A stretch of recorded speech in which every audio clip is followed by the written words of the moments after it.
नमस्कार, स्वागत है आपका डीडी राजस्थान के विशेष कार्यक्रम इस हफ्ते विशेष में। मैं हूं आपके साथ अर्निशा डाबले। इस कार्यक्रम में हम आपको रूबरू कराएंगे प्रदेश भर के उन अहम किस्सों से जो अविश्वसनीय होते हुए भी प्रेरणादायक हैं और साझा करेंगे आपके साथ खेल और मनोरंजन की कड़ियां भी। तो आइए शुरुआत करते हैं इस हफ्ते के सफ़र को। इस हफ्ते की शुरुआत हुई थी भाई और बहन के बीच खास और पवित्र त्योहार रक्षाबंधन से।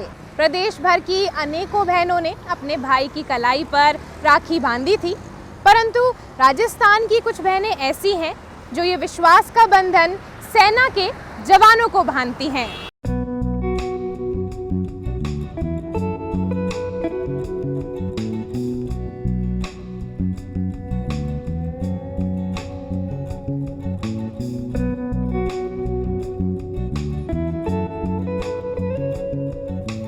राखी। हिंदू धर्म में रक्षाबंधन के त्योहार का विशेष महत्व होता है। वैदिक पंचांग के अनुसार हर वर्ष श्रावण माह के शुक्ल पक्ष की पूर्णिमा तिथि को रक्षाबंधन का त्योहार मनाया जाता है। प्रदेश भर के गांवों और शहरों में रक्षाबंधन को लेकर रंग बिरंगी राखियां देखने को मिली। वहीं अनेकों मिठाइयां भी बनाई गईं। त्योहार को लेकर बहनों में खासा उत्साह रहा। इस त्योहार की महत्वता और बढ़ गई जब घर से दूर सैनिकों की कलाई पर स्थानीय बहनों ने विश्वास का बंधन बांधा। घर से दूर सैनिक ड्यूटी के कारण त्योहारों के दौरान भी घर नहीं लौट पाते हैं। वे अपने घरों से दूर रहकर देश की रक्षा के लिए तैनात होते हैं। श्री गंगानगर में स्थानीय बच्चियों ने सेना के जवानों की कलाई पर राखी बांधी। दिन रात सरहदों की रक्षा करने वाले भारतीय सैनिकों ने बालिकाओं से राखी बंधवाकर खुशियां मनाई। क्योंकि हमने अपने भाइयों को राखी बांध दी है, इसलिए बहुत अच्छा लग रहा है। बहुत अच्छा लग रहा है यहाँ पे आके जवानों को रक्षा सूत्र बांधा और भाइयों की लंबी उम्र के लिए कामना की है। हमें यहाँ आकर बहुत अच्छा लग रहा है। हम राखी के थ्रू यहाँ पर इनको थैंक यू बोलने आए हैं। Thank you so much. मुझे बहुत अच्छा लग रहा है यहाँ पे आके। अपने भाइयों को ऐसे ही खुश देखते रहें, ऐसे ही देशभक्ति के लिए काम करते रहें। हम इनके लिए, इनके उज्जवल भविष्य की कामना करते हैं। राखी बांधने की इस परंपरा ने जवानों को यह एहसास दिलाया कि वे अपने परिवार से दूर रहकर भी अकेले नहीं हैं और देश के लोग उनकी सुरक्षा और भलाई के लिए सदैव उनके साथ हैं। बहनों के इस स्नेह और सम्मान ने जवानों के मनोबल को और भी बढ़ा दिया, जिससे वे अपनी ड्यूटी पर और भी चौकस और समर्पित होकर तैनात रहेंगे। बहुत अच्छा लगा। एक तो पहली बात तो हम तो घर से दूर है ही है और आप लोगों ने आके हमारे जो हौसला बढ़ाता है, एक परिवार की तरह हमारे को देखते हैं और हमारे साथ जो शेयर करते हैं, ये सबसे बढ़िया चीज है। राजस्थान में ऐसी भी कई बहनें हैं जो रक्षाबंधन पर शहीद भाइयों की प्रतिमा पर राखी बांधती है, क्योंकि उन सब बहनों के लिए आज भी उनके भाई जिंदा हैं। नागौर जिले के इंदास गांव में शहीद हेमेंद्र गोदारा की मूर्ति की कलाई पर बहनों ने रक्षा सूत्र बांधकर उनको याद किया। रक्षाबंधन के दौरान अपने भाई की प्रतिमा पर हर साल बहन उर्मिला देवी और देबू देवी राखी बांधती है।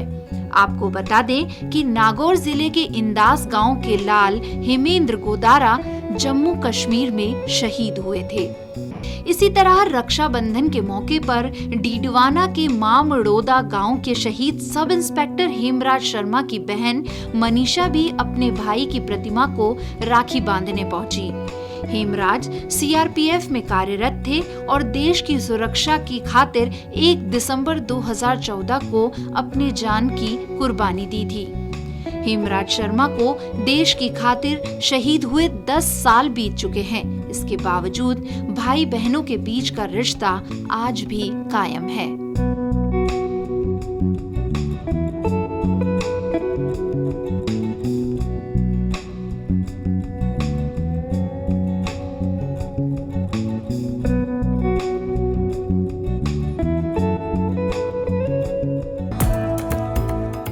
इस हफ्ते एक और बहुत ही महत्वपूर्ण जश्न देश भर में मनाया गया। 23 अगस्त अब कोई मामूली दिन नहीं, परंतु भारतीय इतिहास में एक ऐसा दिन है जब भारत ने अपनी संभावनाओं की सीमा को पुनः परिभाषित किया। देश में प्रथम राष्ट्रीय अंतरिक्ष दिवस मनाया गया। आइए देखते हैं राजस्थान में किस तरह इस दिवस को मनाया गया।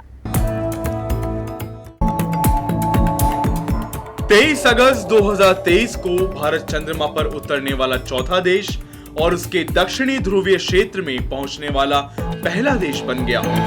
इस ऐतिहासिक उपलब्धि का सम्मान करने के लिए प्रधानमंत्री नरेंद्र मोदी ने 23 अगस्त को राष्ट्रीय अंतरिक्ष दिवस के रूप में मनाने की घोषणा की। भारत 23 अगस्त 2024 को अपना पहला राष्ट्रीय अंतरिक्ष दिवस मना रहा है।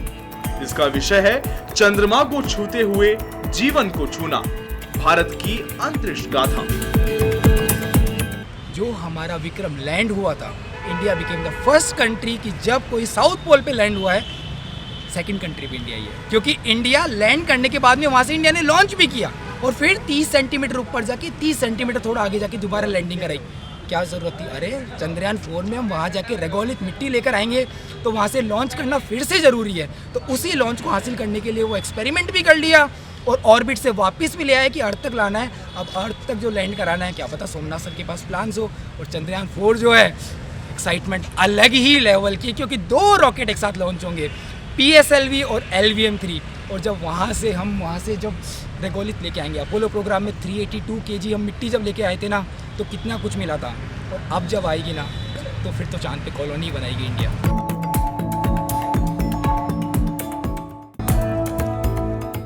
सोचिए आप किसी से मिलने जाते हैं और उनके ऑफिस के दरवाजे की जगह ऑटो रिक्शे का दरवाज़ा खुलता है और सामने वाला कार की सीट पर आपको बैठा मिलता है।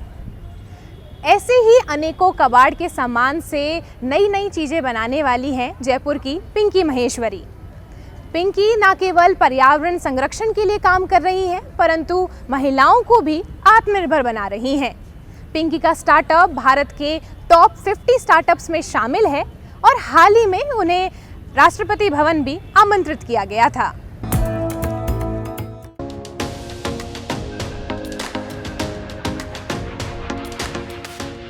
युवाओं से लेकर हर व्यक्ति आजकल स्टार्टअप की ओर तेजी से बढ़ रहा है, क्योंकि स्टार्टअप से वह अपने अंदर के हुनर को ज्यादा समझते हैं और अपने पूरे मन और लगन से काम करते हैं। जयपुर में भी ऐसे कई युवा और महिलाएं हैं जिन्होंने अपनी नौकरी छोड़कर स्टार्टअप शुरू किया। उन्हीं में से एक हैं पिंकी महेश्वरी, जिन्होंने सरप्राइज समवन नाम से एक अनोखा स्टार्टअप शुरू किया और लोग इनके स्टार्टअप को खूब पसंद भी कर रहे हैं। पिंकी महेश्वरी कबाड़ के सामानों से एक सुंदर ऑफिस तैयार कर देती हैं। वेस्ट को यूज़ करना मेरा पैशन है, क्योंकि मेरे पापा मम्मी से मैंने ये सीखा है, बचपन से ही ये मेरे अंदर खून में डला हुआ है। तो जो हमने स्टूडियो बनाया हमारा, वो भी हमने कबाड़ से बनाया, उसको भी हमने इको फ्रेंडली बनाया। जो हमारे ऑफिस में लोग आते हैं वो टायर के सोफे पे बैठते हैं। मेरी जो चेयर है ऑफिस की, वो कार सीट है। सामने जो मेरे गेस्ट बैठते हैं, क्लाइंट्स बैठते हैं, वो एम्बेसडर की बोनट है। जो मेरी टेबल है वो पुरानी जीप की है। और हमारा सारा डेकोर पुराने ऑटो, पुराना एम्बेसडर, और इनफैक्ट हमारा वॉशरूम भी बड़ा यूनिक है, जो कि मेरे टायर से हमने बनाया है उसको। एक दिन अपने बेटे को कागज वेस्ट नहीं करने और उसके दोनों तरफ लिखने के लिए कहा तो बच्चा बोला, मम्मा आप ही क्यों नहीं बनाती कागज। और तब पिंकी महेश्वरी ने अपने सरप्राइज समवन स्टार्टअप की शुरुआत की, जिसमें उन्होंने सबसे पहले घरेलू वेस्ट मटेरियल और उपयोग होने के बाद की चीजों से दोबारा उपयोग के लिए नई चीजें तैयार की। सबसे पहले उन्होंने वेस्ट कागज से बॉक्स बनाना शुरू किए और उन्हें डिजाइन किया। हम पेपर बनाते हैं जिससे एक भी पेड़ नहीं काटा जाता। Not a single tree is cut to make the paper. अब कैसे बनाते हैं पेपर हम टेक्सटाइल वेस्ट से बनाते हैं। जो कपड़े की लुगदी होती है, जो कपड़ा बच जाता है, जो लैंडफिल पे जाता है, फिर लैंडफिल से नाइट्रस ऑक्साइड, कार्बन डाइऑक्साइड और ग्लोबल वार्मिंग, तो उस लीरियों को हम कट करते हैं, उसका पल्प बनाते हैं और उससे कागज बनाते हैं। तो उसमें मुझे नहीं लगता कि कोई रॉकेट साइंस है। रॉकेट साइंस ये है कि अब हमने उस पल्प में सीड डालना चालू कर दिया है, बीज, और उससे हम पेपर बनाते हैं और इस पेपर को कहा जाता है सीड पेपर। इस पेपर से हमने 2000 तरीके के यूनिक प्रोडक्ट्स बनाए हैं जिससे कि पौधा उग सकता है। For example diaries, journals, office organisers, wedding invites, visiting cards, paper bags, ये सारी चीज़ें, चॉकलेट बॉक्स, मिठाई के बॉक्स, तो यूज़ करने के बाद हम क्या करते हैं, उसको थ्रो कर देते हैं, वही वापस लैंडफिल पे जाता है और वही स्टोरी। सो हम why throw when we can grow is our tagline. Pinky Maheshwari का यह अनोखा स्टार्टअप इको फ्रेंडली है और पर्यावरण संरक्षण को भी बढ़ावा देता है। हर दिन घरेलू और बाजारों में लाखों टन वेस्ट मटेरियल निकलता है। पिंकी ने अलग अलग त्योहारों के लिए सजावटी सामान, घरेलू और ऑफिस के लिए सजावटी इको फ्रेंडली प्रोडक्ट्स तैयार किए, जिनकी अब मार्केट में खूब डिमांड है। भारत के टॉप 50 स्टार्टअप में अपनी पहचान बनाने वाली इनकी कंपनी पर्यावरण संरक्षण के साथ साथ अनेक जरूरतमंद महिलाओं को रोजगार भी उपलब्ध करा रही है। पिंकी अपने स्टार्टअप के साथ महिलाओं को कई तरह के ट्रेनिंग प्रोग्राम से जोड़कर वित्तीय रूप से आत्मनिर्भर बना रही हैं। और इतनी सारी लेडीज़ हमारे साथ जुड़ी हैं, specially women artisans from rural India, जिनको इतना अटेंशन नहीं मिलता, इतना भाव नहीं मिलता, इतना कॉन्फिडेंस बनाने का अपॉर्चुनिटी नहीं मिलती। तो मुझे बहुत गर्व है और मुझे अच्छा लगता है कि वो सब लेडीज़ हमारे साथ जुड़ी हुई हैं और आज उनका कॉन्फिडेंस एक अलग लेवल पे है। पहले उनके घर वाले डाउट करते थे, क्या करती हो तुम, सिर्फ खाना बनाने के लिए और किचन के काम के लिए हो। अब वो सुबह अपना काम करके और काम पे भी आती हैं। कुछ लेडीज़ को हम वर्क फ्रॉम होम भी देते हैं जिनके छोटे छोटे बच्चे हैं। सो इसी तरीके से विमेन एम्पावरमेंट भी हो रहा है और वो सशक्त बन रही हैं, कॉन्फिडेंट बन रही हैं। अपने अनोखे स्टार्टअप के चलते उन्हें हाल ही में राष्ट्रपति भवन में आमंत्रित भी किया गया था, जिसमें महिला स्टार्टअप कर्ताओं को सम्मानित किया गया था। हैप्पी टू शेयर दैट हम गवर्नमेंट ऑफ इंडिया के लिए काफ़ी काम करते हैं। प्राइम मिनिस्टर ऑफ इंडिया के लिए हमने कैलेंडर्स बनाए हैं, डायरीज बनाई हैं, जर्नल्स बनाई हैं। स्टार्टअप इंडिया के लिए काफ़ी काम करते हैं। We got selected in top 50 startups of India. So प्रदर्शनियाँ हमने दिल्ली में, इंडिया में डोमेस्टिक लगाते हैं और इंटरनेशनली भी लगाते हैं और बहुत ही अच्छा रिस्पॉन्स आता है। एंड ये सब गवर्नमेंट ऑफ इंडिया से असिस्टेड होता है। तो इस बात की बहुत खुशी है कि लॉट ऑफ कॉरपोरेट्स इस सस्टेनेबिलिटी आइडिया को बहुत प्रमोट करते हैं, एनकरेज करते हैं। रिसेंटली मुझे राष्ट्रपति भवन में प्रेसिडेंट ऑफ इंडिया से मिलने का मौका मिला 8 मार्च को। वो मेरे लिए एक बहुत बड़ा दिन था और मैं इस बात की बहुत फ़क्र करती हूँ कि मुझे प्रेसिडेंट ऑफ इंडिया ने बुलाया और मैं उनसे मिल पाई रूबरू।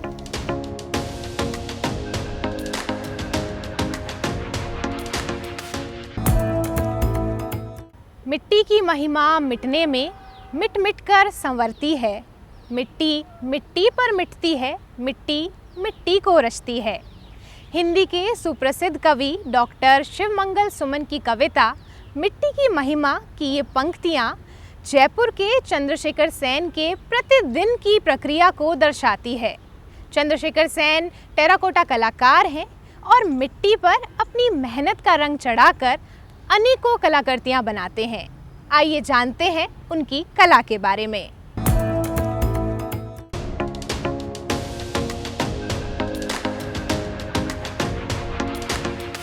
भारत का इतिहास सिंधु घाटी सभ्यता से प्रारंभ होता है, जिसे हम हड़प्पा सभ्यता के नाम से भी जानते हैं। ये सभ्यता लगभग 2500 ईस्वी पूर्व दक्षिण एशिया के पश्चिमी भाग में फैली हुई थी, जो कि वर्तमान में पाकिस्तान तथा पश्चिमी भारत के नाम से जाना जाता है।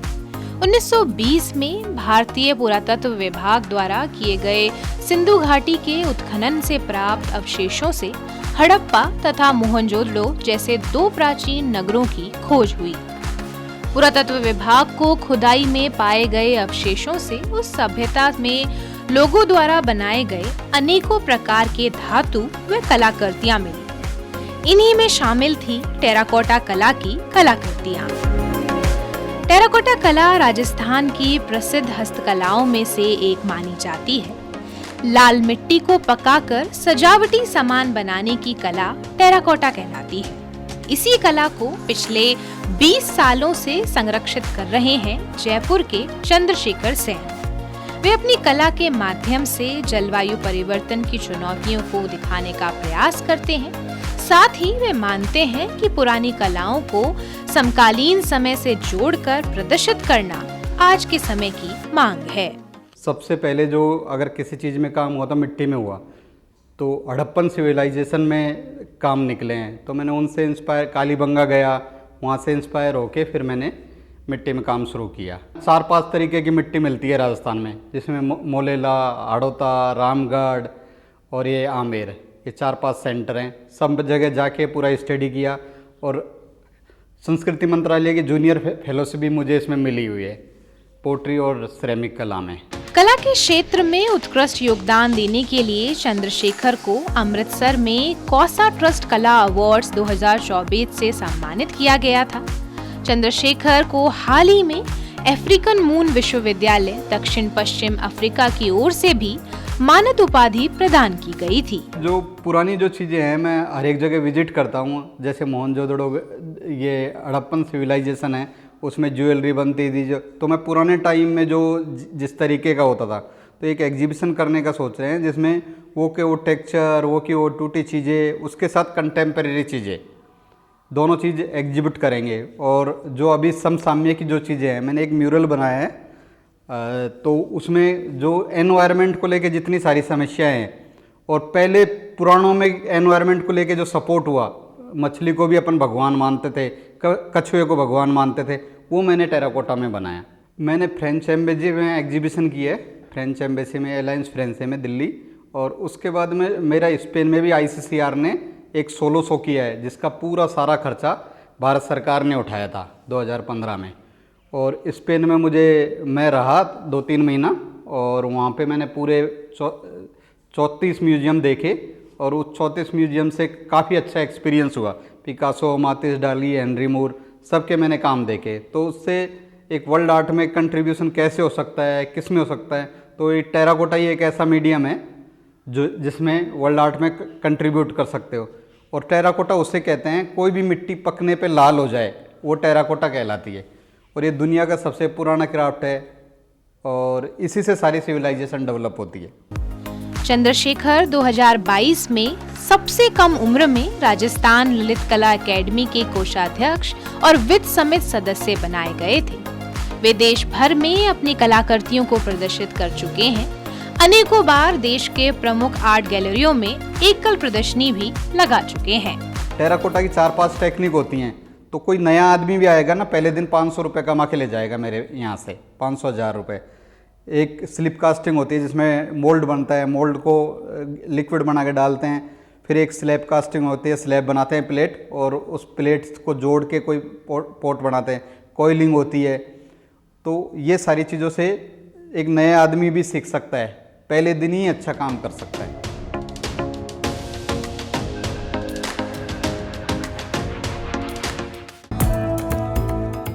हर साल 19 अगस्त को विश्व फोटोग्राफी दिवस मनाया जाता है। फोटोग्राफी एक ऐसी कला है जो हमें दुनिया की सुंदरता को देखने का एक नया दृष्टिकोण देती है। फोटोग्राफर पुष्पेंद्र उपाध्याय की तस्वीरों की प्रदर्शनी में कहीं सूरज की लालिमा नज़र आती है, तो कहीं सूरज बादलों के साथ लुका छिपी करता नजर आता है।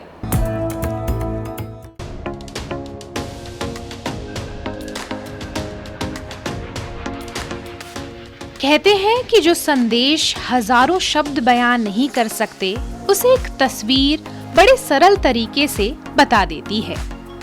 ऐसी ही 31 तस्वीरों को कैनवास पर सजाकर छायाकार पुष्पेंद्र उपाध्याय की तस्वीरों की जयपुर जवाहर कला केंद्र में प्रदर्शनी लगाई गई है।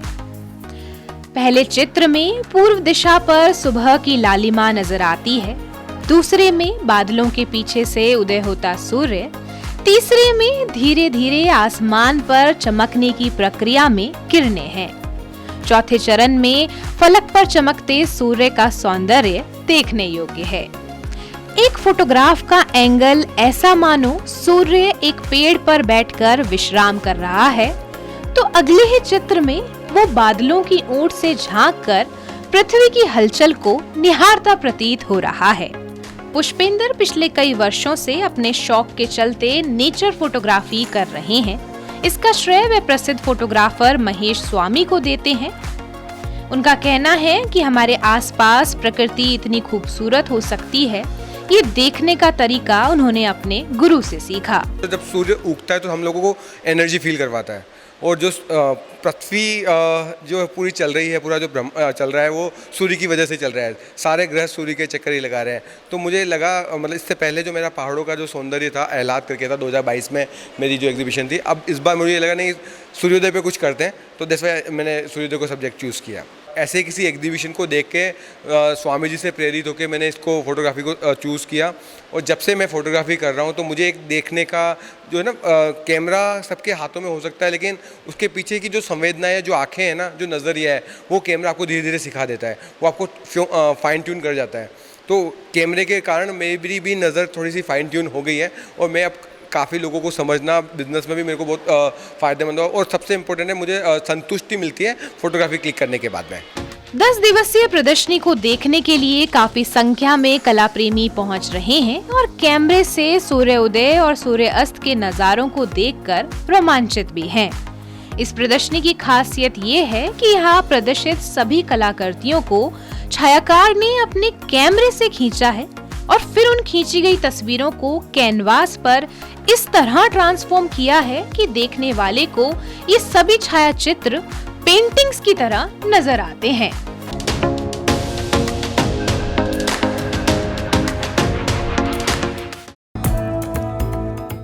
पेरिस ओलंपिक के बाद पेरिस पैरा ओलंपिक 2024 का आयोजन होने जा रहा है। जल्द ही पेरिस में इन खेलों की शुरुआत होगी। अपनी शारीरिक कमजोरी को अपनी शक्ति बना लेने वाले अनेकों खिलाड़ियों में राजस्थान की पैरा एथलीट शताब्दी अवस्थी भी शामिल हैं। आइए सुनते हैं उनकी कहानी उन्हीं की जुबानी।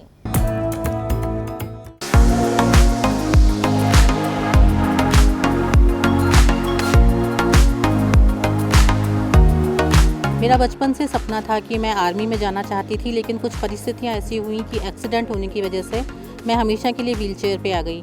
तो मेरा जो सपना था देश के लिए कुछ करने का, वो कहीं ना कहीं टूट गया था।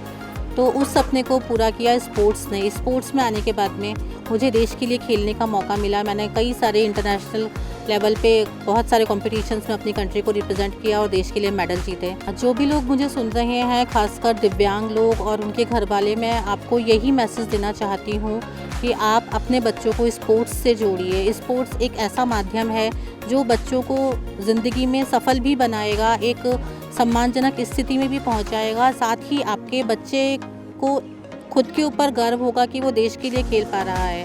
और अभी गवर्नमेंट के द्वारा भी बहुत सारी फैसिलिटीज़ दी जाती हैं, आपको जॉब भी मिलती है, मेडल मिलने पर अनुदान राशि भी मिलती है। इससे वो समाज के अंदर एक अपनी स्थिति को सम्मानजनक बना पाएंगे। और यकीन मानिए ये एक ऐसा माध्यम है जहाँ पे बच्चा, जो कोई एक विकलांग बच्चा होता है, वो बहुत तरह की फिज़िकली भी और मेंटली भी बहुत सारी कठिनाइयों से जूझता है। तो अगर वो स्पोर्ट्स के अंदर आएगा तो उसे जीने की एक राह मिलेगी और बहुत ही आसान उसका जीवन बन जाएगा। सबसे ज़रूरी होता है आपको अपने अंदर से खुद को स्ट्रॉन्ग बनाना, अपने आप को तैयार करना। हम जब फील्ड पे भी आते हैं तो हम, जैसे कि हम अभी देख रहे हैं, इतने सारे खिलाड़ी हैं, तैयारी कर रहे हैं, इनको सिर्फ घर से आना होता है और तैयारी करनी होती है। लेकिन अगर हम बात करें एक पैरा एथलीट की, एक पैरा खिलाड़ी की, तो सबसे पहले हमें अपने शरीर से लड़ना पड़ता है, हमें अपने शरीर को तैयार करना पड़ता है। उसके बाद में आके फिर हम फील्ड पे बाकी लोगों के साथ में कंपटीशन करते हैं, तो हमारा जो कंपटीशन लेवल है वो डबल हो जाता है। लेकिन मैं ऐसा मानती हूँ कि इस चीज़ की जो मेरे अंदर हिम्मत आई है वो कहीं ना कहीं इस एक्सीडेंट से ही आई है। अगर मेरा एक्सीडेंट नहीं होता तो शायद मैं अपनी क्षमताओं से पूरी तरह से रूबरू नहीं हो पाती।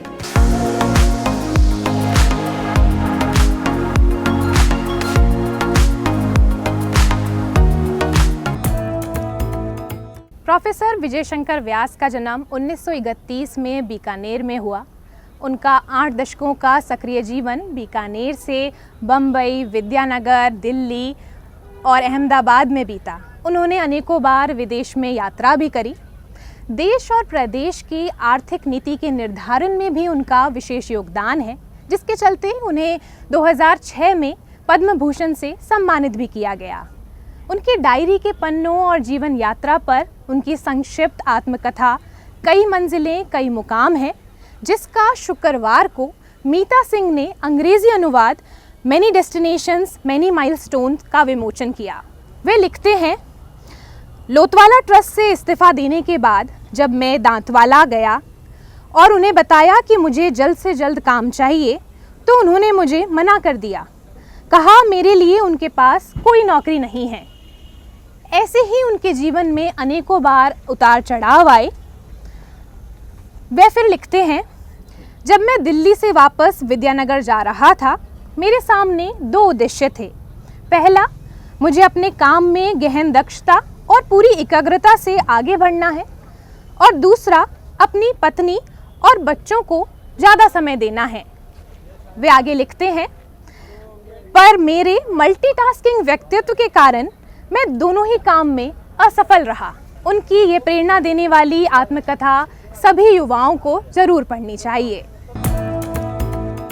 उन्होंने जीवन कथा में ऐसा वो लिखने की कोशिश किए हैं कि शायद